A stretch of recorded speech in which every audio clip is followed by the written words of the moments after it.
The Los Angeles Lakers, or Boston Celtics rivalry, has long been heralded as sport's greatest battle, from the Showtime Lakers days of Magic Johnson and Larry Bird to the Kobe Bryant and Paul Pierce matchups of the late noughties. But while the blockbuster bouts have delivered some of the most memorable finishes in league history on the court, off it, the feud remains an ugly indictment of sport's not-so-secret shame. Bubbling under the surface of the NBA fiercest rivalry, you'll find a history driven by competition, but marred by racism and bigotry. This week, the league's loudest voice spoke up. Hello and welcome to my channel Sports Hub. Hope you all are great and having an amazing day. Today, I'm going to tell you about that why LeBron James hates Celtics fan. So let's get into the video. LeBron James calls out Celtics fans.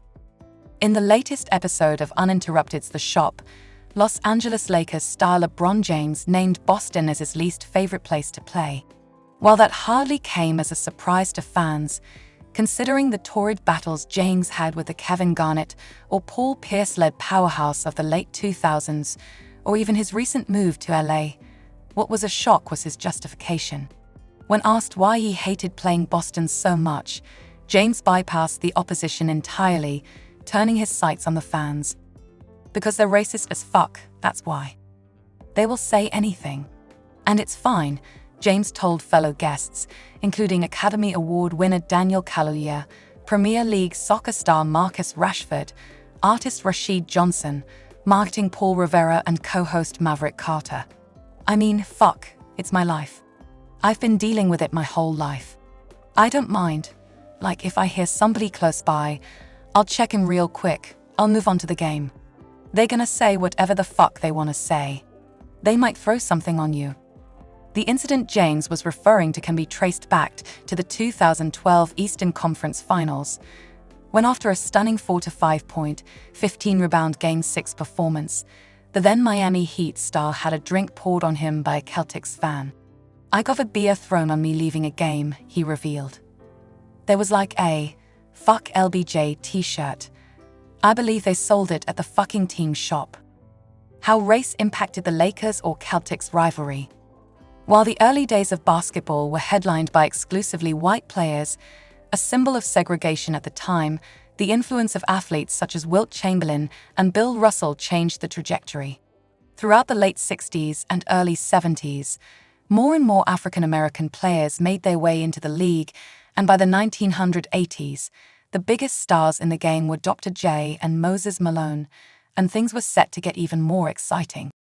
In 1979, the Lakers drafted a flashy point guard to lead their Showtime team, and Magic, as he was affectionately known, quickly made an impact, taking them a championship in his first season. On the cusp of a new dynasty, the Lakers had their party spoiled just a few years later when a lanky white forward with blonde curly hair stole the title out from underneath them.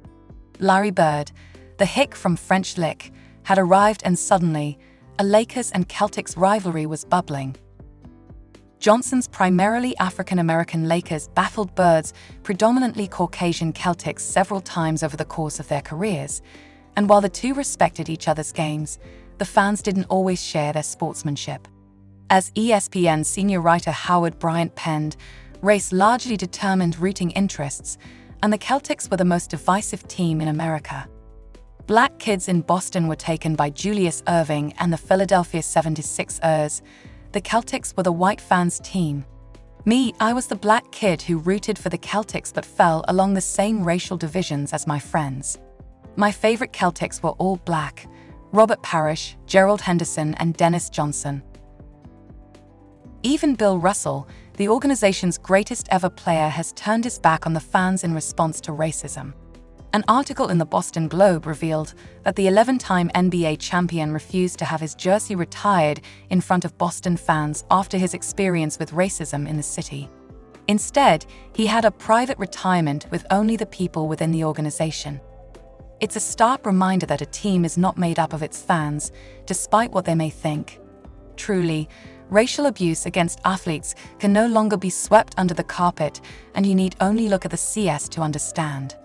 An organization that fields a predominantly black starting lineup, the Celtics, the team, have continued to embrace inclusivity. Perhaps, as James suggests, it's time the fans got on board. I hope you enjoyed the video. If you like the video, then press the subscribe button and hit the bell icon for my latest video. Thank you for watching.